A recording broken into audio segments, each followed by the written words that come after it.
For roughly 20 years, this was Nancy Lunison's ritual. At her home in Osprey, she surfed through thousands of archived newsreels, and one day, she found it. There's my dad. Her father, when he was a young prisoner of war. And I kept watching it, and I said, that's my dad. Charles Lunison was born in Indonesia and joined the Dutch Navy during World War II. He was later captured by the Japanese, and for 3 years, he was tortured in a POW camp. They actually took out all his teeth with pliers. He never told us. He never told any of us. We never found out about any of this until after he died. I think, like many of his generation, they kept these things within, and they didn't share them. He later escaped, finished his service, emigrated to the U.S., and died in 1988.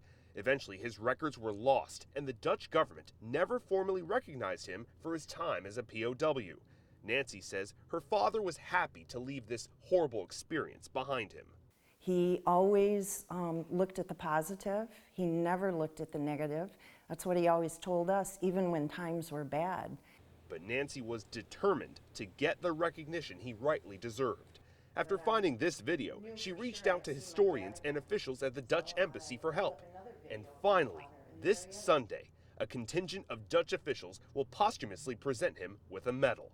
For Nancy, it's a chance to finally get to know her father and preserve his memory. Because it's a story that shouldn't be forgotten. It's not taught in school anymore. And people just don't even realize, even people my age, they don't realize what happened there.